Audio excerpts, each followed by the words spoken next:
नमस्कार, exam happy by Jharkhand channel में आपका स्वागत है। तो दोस्तों जुड़ चुका हूं मैं यहां पर आपके लिए जेटेट परीक्षा 2025-26 की तैयारी को लेकर के। तो आप सभी जेटेट का परीक्षा देने के लिए तैयार होंगे। जेटेट परीक्षा बहुत जल्द होने वाली है, तो आप सभी यहां पे क्लासेज के लिए अवश्य जुड़ेंगे। आपको बताते चले, जेटेट में तैयारी को लेकर के बहुत तरह से आपके मन में कौतूहल बना हुआ होगा कि किससे तैयारी करें, कहाँ से तैयारी करें। तो आपको बताते चले, जेटेट परीक्षा में यदि आपको परचम लहराना है तो आप झारखंड राज्य के अनुमोदित पाठ्यक्रम JCERT किताब को पढ़ना कभी भी नहीं भूलेंगे। बाहर का प्रैक्टिस सेट लेकर के यदि आप पढ़ रहे हैं तो वो आपके साथ धोखा हो रहा है, ठीक है। तो आप JCERT जैक का किताब ले लीजिए, जो कि आपको झारखंड राज्य के सरकारी विद्यालयों में मिलते हैं। अगर आपको नहीं मिल पाता है तो हम देखिए यहाँ पे झारखंड राज्य के सरकारी विद्यालय से आपको हूबहू हैंड रिटेन नोट्स डेली बना करके जो आपका न्यू सिलेबस आया है उसके आधार पर यहाँ पर सभी सब्जेक्ट का, चाहे आप 1 से 5 के शिक्षक हो, चाहे 6 से 8 का शिक्षक हो, सभी की तैयारी करवाते हैं। आप घर बैठे यहाँ पर क्षेत्रीय भाषा छोड़ करके सभी सब्जेक्ट का केवल 500 रुपये में तैयारी कर सकते, जिसके लिए देखिए यहाँ पर आपको मोबाइल नंबर दिया गया है 9631054226 पर आप संपर्क करके यहाँ से सभी कोर्सेज परचेज भी कर सकते हैं, तैयारी भी कर सकते हैं। बहुत सारे कोर्सेज बन गए हैं, तो आप अवश्य संपर्क कर लेंगे, घर बैठे ही तैयारी यहाँ से हो जाएगी। चलिए देखते हैं आगे। 5 लेकर के हम आए हुए हैं, ठीक है। तो पर्यावरण अध्ययन का प्रैक्टिस सेट 5 आपको यहाँ पर करेंगे।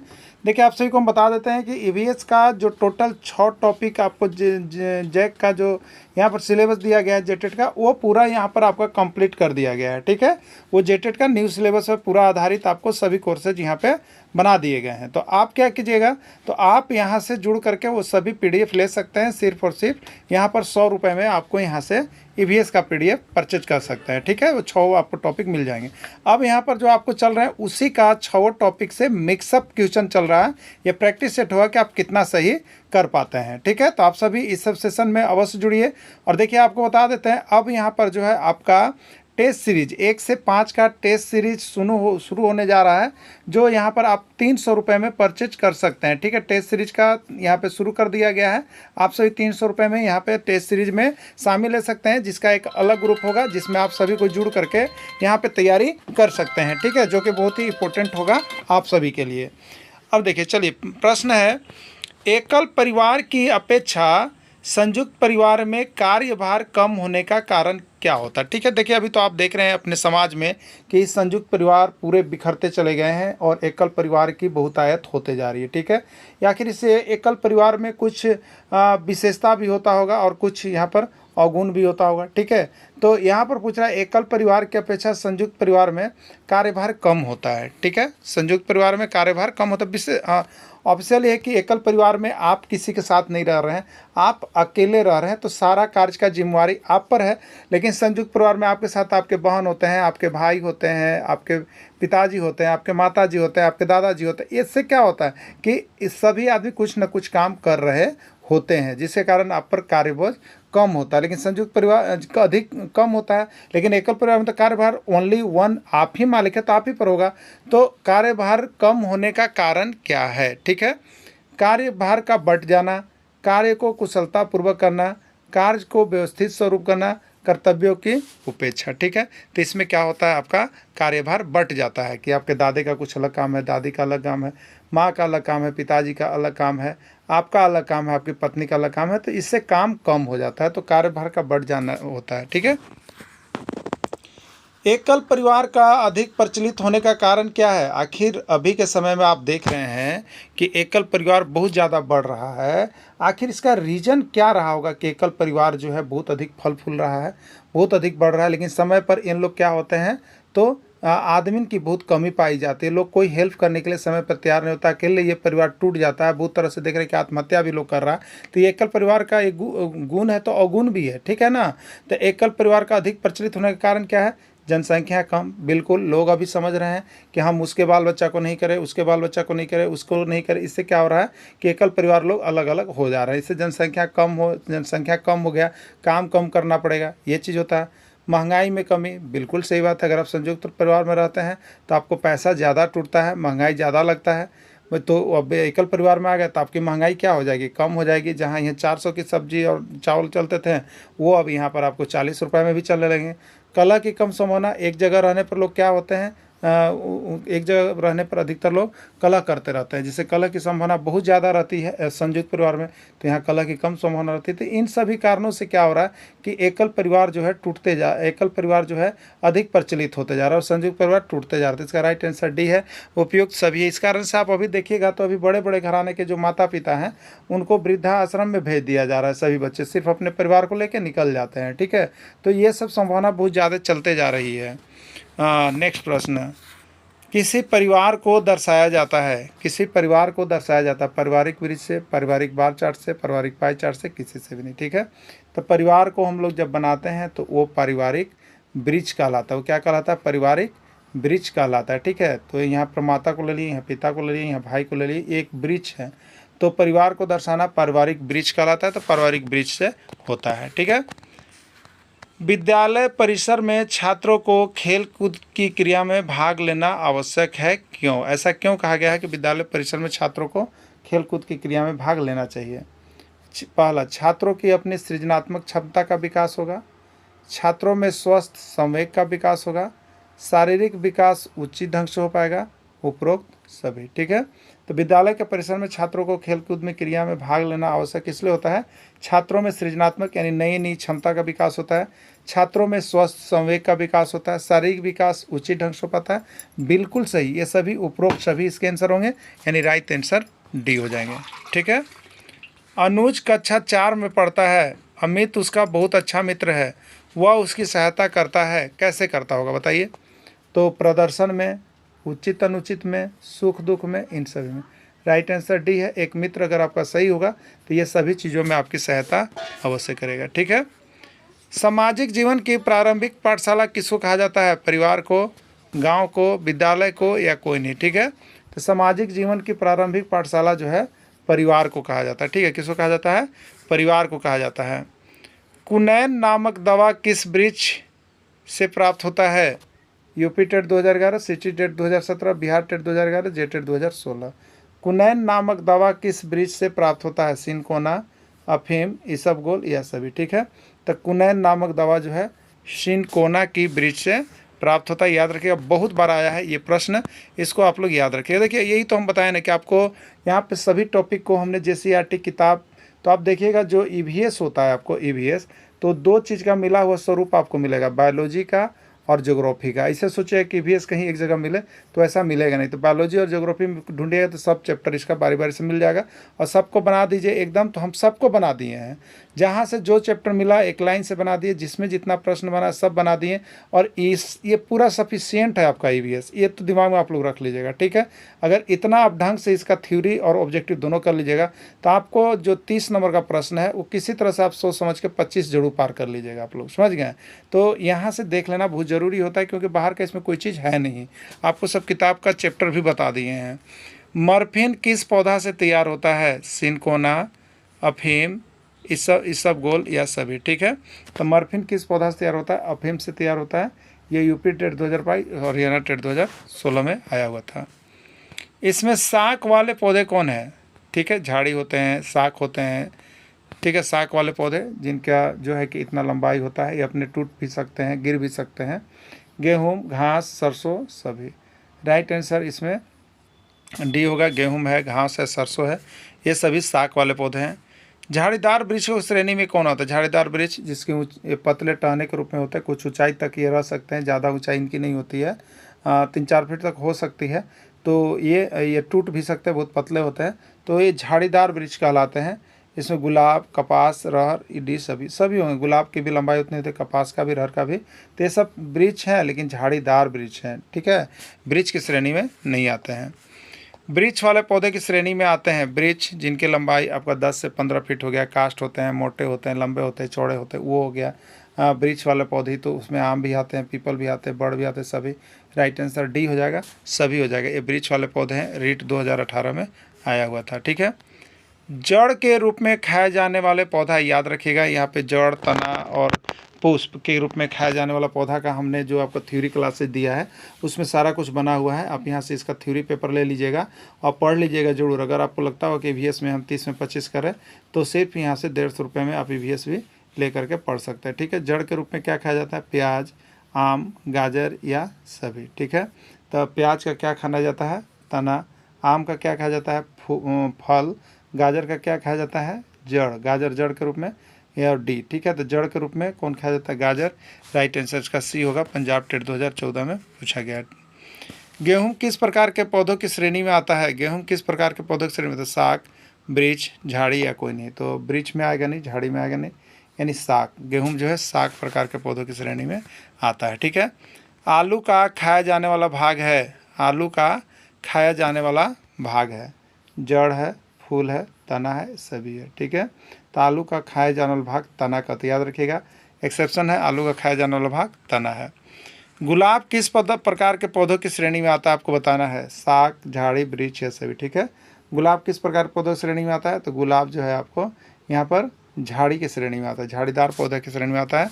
रीट 2016 में पूछा गया था। ठीक है, मटर किस प्रकार के पौधों की श्रेणी में आता है? मटर किस प्रकार के पौधों की श्रेणी में आता है? साग, झाड़ी, वृक्ष या सभी। ठीक है, तो मटर जो है साग वाले पौधे की श्रेणी में आएगा। एमपी टेट 2014 पूछा गया था। तो साग, झाड़ी और वृक्ष का पूरा थ्योरी क्लासेज में आप जा करके देखिएगा, कंप्लीट किया हुआ है। आज तो हम लोग प्रैक्टिस सेशन चल रहे हैं, इसलिए आपको यहाँ पर सही गलत करते रहना है। तो ये तीनों चीज़ों को आपको देख लेना है, ईवीएस का नोट्स यहाँ से ले लीजिएगा। ठीक है, चलिए, आम किस प्रकार के पौधों की श्रेणी में आता है? साग वाले पौधे, झाड़ी वाले पौधे, वृक्ष वाले पौधे या कोई नहीं। ठीक है, तो आम किस प्रकार के पौधों की श्रेणी में आता है? ये बिहार टेट 2011 में पूछा था। साग वाले पौधे, झाड़ी वाले पौधे, वृक्ष वाले पौधे या कोई नहीं। ठीक है, तो आम जो आते हैं वो क्या आते हैं? वो वृक्ष वाले पौधे की श्रेणी में आते हैं। ठीक है, वृक्ष वाले पौधे की श्रेणी में आते हैं। राइट आंसर इसका सी हो जाएगा। मूली का खाया जाने वाला भाग है, जड़, पत्तियां, तना या कोई नहीं। उत्तराखंड टेट 2014 का पूछा गया प्रश्न है। ठीक है, तो मूली का क्या खाया जाता है बताइए? तो मूली का हम लोग जड़ खाते हैं। क्या खाते हैं? जड़। मूली का जड़, गाजर का जड़ खाते हैं। पालक में खाया जाने वाला भाग है, पालक में कौन सा पालक का खाते हैं हम लोग? जड़ खाते हैं, पत्तियां खाते हैं, तना खाते हैं या सभी। ठीक है, तो पालक का पत्ती हम लोग बनाते हैं, क्या पत्तियां को खाते हैं? तो राइट आंसर पत्तियां हो जाएगा, बी हो जाएगा। केला का कौन सा भाग खाया जाता है? केला का कौन सा भाग खाया जाता है? जड़, पत्तियां, फल या तना। ठीक है, केला का कौन सा भाग खाया जाता है? याद रखिएगा। तो केला का हम लोग क्या खाते हैं बताइए? तो केला का फल खाते हैं हम लोग। केला का क्या खाते हैं? फल खाते हैं। राइट आंसर इसका सी होगा, और यूपी टेट 2014 में पूछा गया था। ठीक है, झारखंड राज्य में वार्षिक वर्षा होती है। देखिए ये प्रश्न आया था आपका किस में? तो आकलन परीक्षा में भी आ गया था, जो कि बनाया हुआ था मेरा, और यहाँ से प्रश्न आपका आया था। ठीक है, 120 सेंटीमीटर, 130, 140 या कोई नहीं। ठीक है, तो झारखंड राज्य में जो वार्षिक वर्षा होती है वो होती है आपका 140 सेंटीमीटर। सीजी टेट 2020 का पूछा गया प्रश्न है। ठीक है, भौम जल के स्तर में कमी आने का मुख्य कारण क्या है बताइए? बहुत बार देखिए यूपी टेट 2018 में, झारखंड में भी आया था ये भौम जल का स्तर। ठीक है, इसका कमी आने का कारण क्या है? जनसंख्या में वृद्धि। बिल्कुल सही बात है, यदि जनसंख्या में जितनी वृद्धि होगी उतना ही जल का आवश्यकता होगा, उतना ही घर बढ़ेगा, उतना ही जो है कि आपको क्या होगा? बोरिंग होगा, उतने ही चापाकल होंगे। तो ये सब क्या होगा? तो भौम जल स्तर में कमी होगा। ठीक है, कृषिगत उपयोग, हम कृषि कार्य करते हैं तो भी भौम जल स्तर में कमी होती है। वर्षा का असमान वितरण, ये तो भौम जल स्तर की कमी आने का सबसे मुख्य कारण है, क्योंकि किसी वर्ष वर्षा जो है 250 मिलीमीटर हो जाती है, किसी बार 120 मिलीमीटर होती है, कभी किसी बार 100 मिलीमीटर वर्षा होती है। तो इससे क्या होता है? भौम जल स्तर में कमी होता है, एक सामान्य वर्षा नहीं होती है तब। ठीक है, तो वर्षा का असमान वितरण इसका राइट आंसर हो जाएगा। ठीक है, चलिए, यानी ये सभी आंसर होंगे। राइट आंसर डी होगा, भौम जल की जनसंख्या सभी है। ठीक है, राइट आंसर डी है। झारखंड में जल पुरुष के नाम से किसको जाना जाता है बताइए? झारखंड में जल पुरुष के नाम से किसको जाना जाता है? सिमोन उरांव, कमसिन उरांव, जगन उरांव या कोई नहीं। ठीक है, तो झारखंड में जल पुरुष के नाम से किसको जाना जाता है?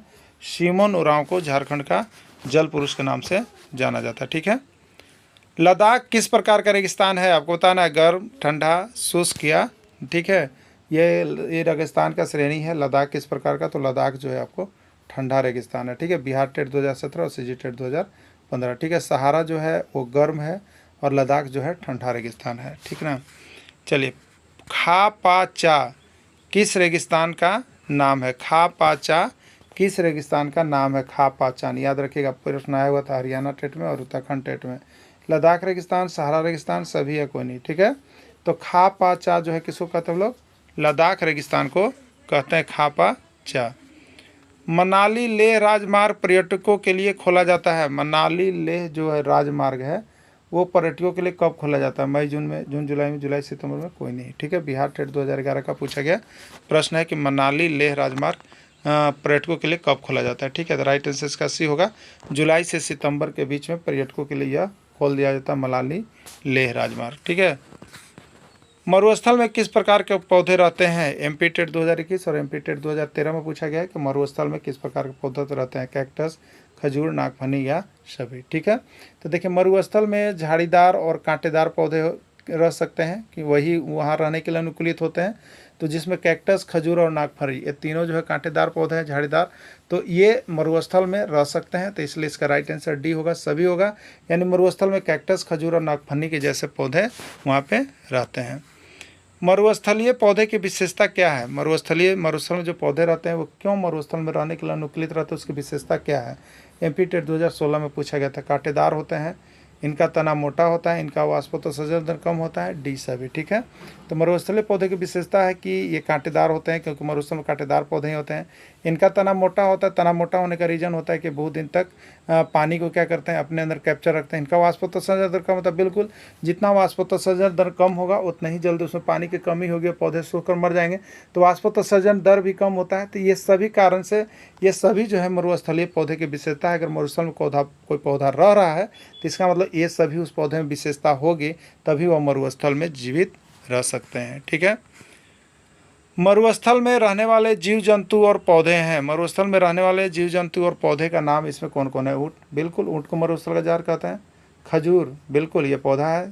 सर्प, ये भी रहते हैं बिल बना करके, सभी। राइट आंसर डी सभी होंगे। वो यूपी टेट 2016, उत्तराखंड टेट 2014 का था। ठीक है, चलिए मछली का श्वसन अंग क्या होता है। आपको बताना है कि मछली का श्वसन अंग क्या होता है। नाक, पूंछ, गलफड़ा या कोनी। ठीक है, तो देखिए कितना बार Bihar TET, UP TET, CG TET, part but आने वाला ही केवल प्रश्न है, आने वाला ही प्रश्न एकदम आपको सभी इंपॉर्टेंट प्रश्न है, इतना कर लेना है आपको ईवीएस का। बाकी टेस्ट सीरीज अब चलेगी जिसमें अब आपका क्या होगा, जैसे ईवीएस का भी मिक्सअप करवा दिए, अब हिंदी का भी प्रैक्टिस सेट हो जाएंगे, सीडीपी का भी हो जाएंगे, उसके बाद आपको मैथ का भी हो जाएंगे, और उसके बाद हम लोग चलेंगे टेस्ट सीरीज की ओर चलेंगे, जिसमें आप यहाँ पर टेस्ट सीरीज जब भी बना लेंगे तो आपको समझिए कि 100% आपका कंप्लीट है। तो टेस्ट सीरीज में आप सभी को जुड़िएगा, जितने लोग वीडियो देख लीजिएगा सबको टेस्ट सीरीज में जुड़ जाइए, और वहाँ से 300 जो आपको रुपए लग रहे हैं आप पेड कर दीजिएगा, और 300 रुपये में टेस्ट सीरीज 1 to 5 की कंप्लीट होगी, जहाँ से आपका 100% कंप्लीटेशन हो जाएगा। अगर उसमें आप 60% लाने लगे तो समझिए कि आपका 90 क्रॉस अवश्य आएगा। ठीक है, तो चलिए मछली के श्वसन अंग गिल्स या गलफड़ा होता है। क्लियर हो गया। व्हेल तथा डॉल्फिन में श्वसन अंग क्या होता है। व्हेल तथा डॉल्फिन में श्वसन अंग क्या होता है। गिल्स होता है, सिर पर स्थित नच्छा द्वार, पूछ या कोई नहीं। ठीक है, देखिए एक चीज़ आप देखते होंगे जब आप समुद्र में देखते होंगे, ठीक है, तो व्हेल्स या डॉल्फिन क्या होते हैं, जैसे मान लीजिए समुद्र है तो इसमें कभी कभी नाव सब भी क्या होता है, एक्सीडेंट हो जाता है। क्या होता है, व्हेल या डॉल्फिन सीधे ऊपरी का मुँह करके निकलते हैं, और ये क्या होता है, यहाँ पर देखिए नसा छिद्र होता है, ये श्वास लेने के लिए ऐसे बार बार ऊपर निकलता है, जिससे पानी में हलचल हो जाता है, नाव रहेगा तो भी गिर जाएगा। तो ये यहाँ पर क्या होता है, सिर पर उनका नासा द्वार होता है, कुछ देर के लिए आता है फिर नीचे चले आते हैं। तो ये सिर पर स्थित नासा द्वार क्या होता है, वो श्वास लेने के लिए श्वसन अंग है, इसलिए वो बाहर निकलते हैं। ठीक है, ऑक्टोपस तथा स्क्विड समुद्र तल में रहते हैं, ये श्वास लेते हैं। ये श्वास कैसे लेते हैं। ठीक है, नासा द्वार, गिल क्लोम, पूंछ या कोई नहीं। ठीक है, तो ये देखिए गिल क्लोम के द्वारा लेते हैं। कैसे लेते हैं, गिल क्लोम के द्वारा। रीट 2018 का पूछा गया प्रश्न है। ठीक है, मेढक कैसा जंतु है। जलीय प्राणी है, स्थलीय प्राणी है, उभयचर प्राणी है, कोई नहीं। ठीक है, तो मेढक जो है एक उभयचर प्राणी है, क्योंकि वह जल में भी रहता है और वह स्थल पर भी रहता है। तो जो जल और स्थल दोनों जगह रहता है उसको हम लोग उभयचर प्राणी कहते हैं। इसलिए मछली कैसा प्राणी है, एक उभयचर प्राणी है। ठीक है, चलिए अगला देखिएगा। मानव अपनी आवश्यकता की पूर्ति के लिए जो आवास बनाता है उसको क्या कहते हैं। मानव निर्मित आवास, मरुस्थलीय आवास, जलीय आवास या कोई नहीं। ठीक है, तो मानव अपनी आवश्यकता की पूर्ति के लिए जो आवास बनाता है उसको हम लोग कहते हैं मानव निर्मित आवास, क्योंकि मानव के द्वारा बनाया गया आवास है तो मानव निर्मित आवास होगा। उत्तराखंड टेट 2014 का पूछा गया प्रश्न है। ठीक है, जो घर लंबी समय अवधि के लिए बनाया जाता है, बहुत लोग घर देखते हैं कि नहीं आजकल हमको जाना है तो झोपड़ी नुमा बनाते चले जाते हैं, तो यह अस्थायी आवास हुआ कि आज हमको रहना है, 2 महीने 4 महीने चले जाएंगे। और एक घर लंबी समय अवधि 50 साल 60 साल वर्षों भर के लिए होता है, तो उसको क्या कहते हैं, अस्थायी अस्थायी दोनों या कोई नहीं। ठीक है, तो जो घर लंबी समय अवधि के लिए बनाया जाता है उसको हम लोग कहते हैं अस्थायी आवास। क्या कहते हैं उसको, अस्थायी आवास कहते हैं। क्लियर, जो घर लंबी समय अवधि के लिए बनाया जाता है उसको हम लोग कहते हैं अस्थायी आवास है। ठीक है, चलिए, अस्थाई आवास है, इसमें कौन अस्थाई आवास है आपको बताना है कि अस्थाई आवास कौन है। तंबू, झोपड़ी, इग्लू, या सभी। तो तंबू भी कुछ दिनों के लिए लगा के, जैसे सेना लोग कहीं जाते हैं तो वहाँ क्या करते हैं, तंबू लगा के रहते हैं, चुनाव कार्य करवाते हैं, जनगणना कार्य करवाते हैं, या किसी तरह का युद्ध हो रहा है तो वहाँ पर रहते हैं, युद्ध की शांति करवा कर फिर चले जाते हैं। तो ये अस्थाई आवास है। झोपड़ी भी मान लीजिए कि गुलगुलिया लोग को आप देखते होंगे, जो आज ही स्टेशन पर स्टेशन वहाँ पर झोपड़ी लगा देते हैं और फिर वहाँ से चले जाते हैं। इग्लू, बर्फ़ का घर, ये भी एक नियत समय के लिए होता है, अस्थाई होता है, फिर ये समाप्त हो जाता है। यानी डी सभी, यानी तंबू भी अस्थाई आवास है, झोपड़ी भी अस्थाई, इग्लू भी, यानी राइट आंसर डी सभी हो जाएगा। ठीक है। भारत में पहली मेट्रो रेलवे का शुभारंभ कहाँ किया गया? भारत में पहली मेट्रो रेलवे का शुभारंभ कहाँ किया गया? मुंबई, कोलकाता, दिल्ली या कोई नहीं। ये यूटेट 2015 का पूछा गया प्रश्न है। ठीक है। तो भारत में पहली मेट्रो रेलवे का शुभारंभ जो है आपको कहाँ किया गया है? कोलकाता में किया गया था। पहली बार मेट्रो रेलवे कहाँ से कहाँ तक चली थी? ठीक है। अगला प्रश्न है कि पहली बार मेट्रो रेल कहाँ से कहाँ तक चली? दमदम से हावड़ा, मुंबई से थाने, मुंबई से दिल्ली, दमदम से टालीगंज। ठीक है। तो पहली बार जो मेट्रो रेल जो थी वो दमदम से टालीगंज के बीच चली थी, कलकत्ता में ये है। ठीक है। दूसरी मेट्रो रेलवे कहाँ थी? दूसरी मेट्रो रेलवे कहाँ थी? कोलकाता, दिल्ली, मुंबई, चेन्नई या कोई नहीं। ठीक है। तो दूसरी मेट्रो रेलवे जो आपकी थी वो यहाँ पे दिल्ली में, ये पंजाब टेट 2014 में पूछा गया प्रश्न है। रेलवे पटरी की चौड़ाई के आधार पर रेलवे लाइन को कितने भागों में बांटा गया है? 1, 2, 3 या 4। तो रेलवे को कितने 3 भागों में बांटा गया है। ठीक है। तो इस तरह से हम लोग देखिए अभी ईवीएस का पर्यावरण अध्ययन का प्रैक्टिस सेट हम लोग कर रहे हैं। इसमें कितने आपके सही होते हैं आप ज़रूर हमको कमेंट कीजिएगा और बताइएगा कितना प्रश्न आपका सही हो पा रहा है। तो इस तरह से देखिए अब जेटेट एग्ज़ाम बहुत जल्द होने वाली है। आप ये नहीं सोचिएगा कि जेटेट एग्ज़ाम नहीं होगा, और बहुत सारे शिक्षक ऐसे हैं जो बहुत जगह से नोट्स ले लिए हैं, पढ़ रहे हैं। लेकिन आपको हम एक बात बता देना चाहते हैं कि आप सिलेबस को बहुत अच्छी तरह से देख लीजिएगा। आप सभी को यहाँ पर स्पष्ट रूप से लिख दिया है कि झारखंड राज्य के अनुमोदित पाठ्यक्रम जेसीईआरटी किताब के टेक्स्ट बुक पर आधारित प्रश्न को हम पूछेंगे, और होता भी यही आया है। इसके पहले 2 बार आकलन परीक्षा हुआ है। आकलन में आप देखिएगा तो हूबहू जैक का किताब का प्रश्न आपको उतार के फेंक दिया था। ठीक है। तो आप सभी आश्वस्त रहिएगा, कहीं से भी ले लिए हैं तो कोई बात नहीं है, लेकिन यहाँ से भी आप ले करके ज़रूर पढ़ लीजिएगा। ये PDF नोट्स आपके लिए बहुत ही कारगर साबित होने जा रहा है, और बाद में पछताने से तो कुछ होता नहीं है, फिर समय आपके पास आएगा नहीं। इसलिए आप सभी यहाँ से अवश्य पढ़ लीजिएगा। इसको पढ़ने के बाद ही कहीं का भी नोट्स आप पढ़िएगा, क्योंकि जेसीईआरटी जैक के किताब का बना हुआ है। आप सभी इतना विश्वास करके ज़रूर अच्छा नंबर लाइएगा, इसलिए आपसे विश्वास कीजिए और जुड़ जाइएगा। धन्यवाद।